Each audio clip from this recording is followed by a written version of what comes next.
It is very sad to lose even one single soul. It's very sad.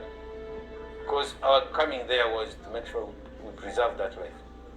AMISOM has lost scores of soldiers since the mission started.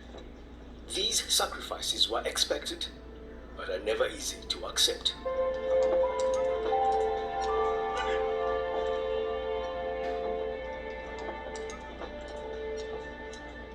I remember one day, the Burundians lost 53 people, 53 soldiers. So think about it, 53 young, boys from Burundi being killed in the front lines. They came to Somalia to save from itself, and they lost their lives. Their sacrifices, the ultimate price for peace and security in Somalia. In 2010, troops from Djibouti and Kenya were added to the mix. The Kenyan troops came in as there was increasing concerns in Nairobi over terrorist activities. Grenades in the capital and kidnappings on the coast had rattled some nerves.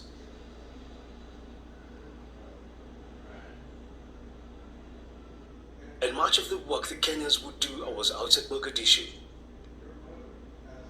towards Kenyan territory.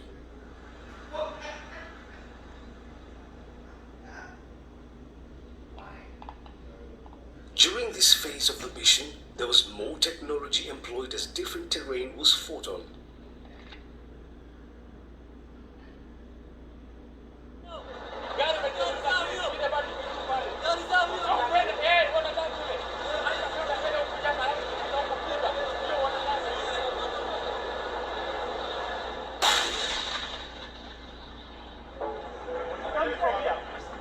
Are you ready?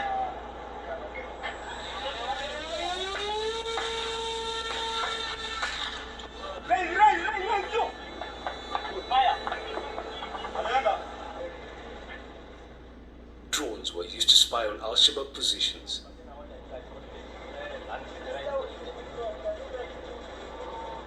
Of course, we have been getting a lot of Al-Shabaab resistance around all these other areas, but we have taken them on.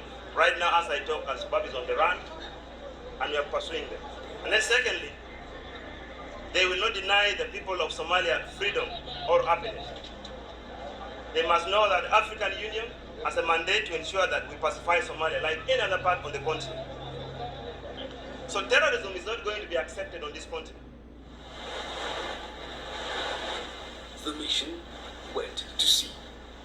We had planned the beach landing of troops from the sea as a surprise to Al-Shabaab because they never expected us to approach Kismayo from the sea.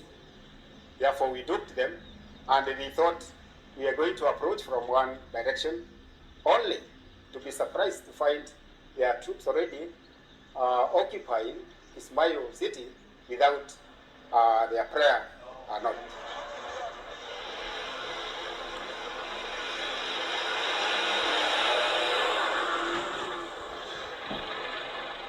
The tactics of the Al-Shabaab had changed some as IEDs, improvised explosive devices, were employed on roads leading to their new strongholds, as well as in cities as booby traps. There have been improvised explosive devices that have been placed in some buildings in Kismayo. Suspected are the Kismayo police station, the Kismayo hospital, and some government house. That particular idea is capable of destroying a military vehicle carrying around 30 to 40 soldiers. So it's pretty dangerous because if you lose a vehicle and 40 soldiers in one hit, that would be disastrous.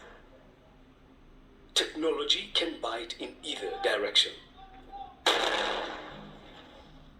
Within this week, we should be able to... The final piece of Al-Shabaab territory to fall was Kismayo on the coast.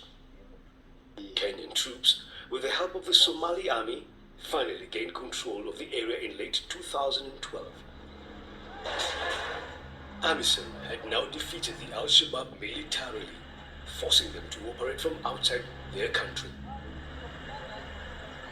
But the mission is not over. After gaining control of Mogadishu and then other cities, towns and villages, the soldiers discovered other needs.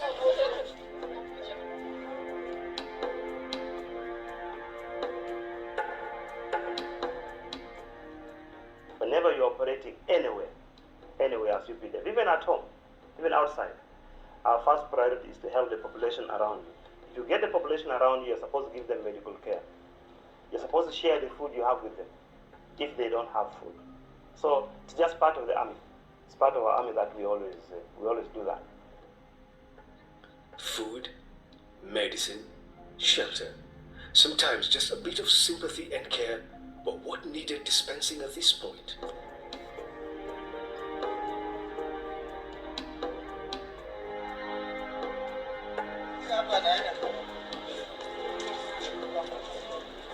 Luckily enough, this boy, there was no major vascular injury. The fragment entered on the medial side, so we are anticipating a quick recovery. Our doctors were conducting very sophisticated operations. They conducted very difficult operations, which really won the hearts of many Somalians. When I was operating there, I decided to open health centers. Women could come as far as Ethiopia. You can imagine. For treatment. I think that is really what helped us to win over, to stay up to date in Somalia. A strategic relationship with the population. Having the population on your side. That is it.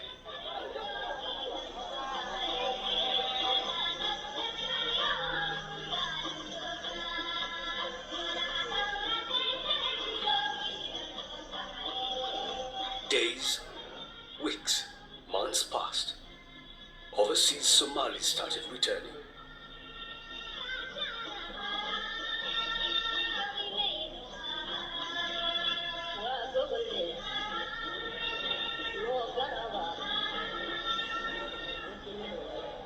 The government became so confident they held another election. That election was the message to Al-Shabaab and the world that civilization had been restored in Somalia.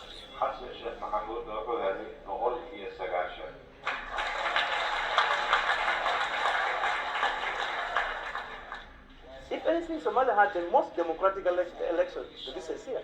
The election is very transparent. They vote there and then. The winner is seen, and then they shook hands.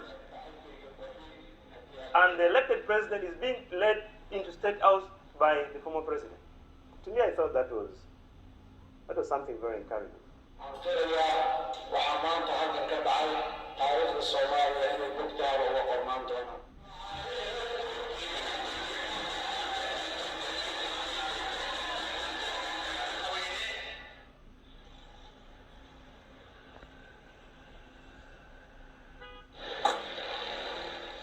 And they started nation building in earnest.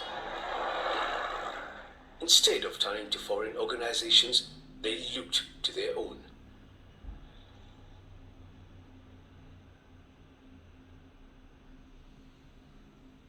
And AMISOM was there to train firemen, police, to help provide the basic services that allow a society to operate in a civilized environment.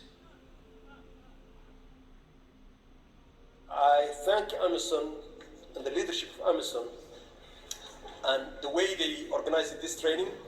This training is vital for Mogadishu. It was quite impossible, a city of 2.5 million population without fire trucks.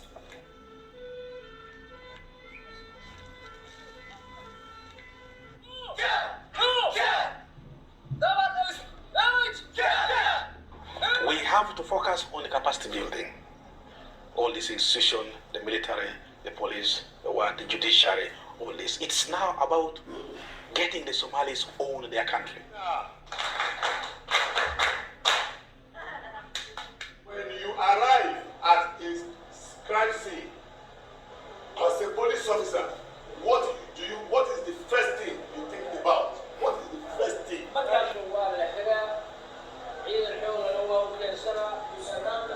It's amazing. It's quite amazing that despite the 21 years of non-governance, that some of them are still quite experienced and the other ones are catching up fastly. And I'm quite sure if this process, this democratic process continues for a long time, within a short period, the Somali police force will be one of the best in Africa.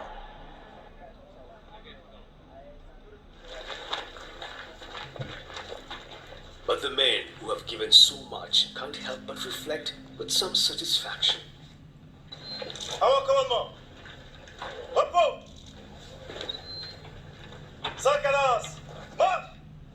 Even the conditions of living have really changed in Somalia. And I don't know whether you've been in Mogadishu, you can see a number of buildings coming up. Even the airport is working even at night. So many flights here and there, which used not to be the case. I saw Somalis now going back home. Somalis are going back home. This is great for Somalia, great for us all, great for Africa, great for the world.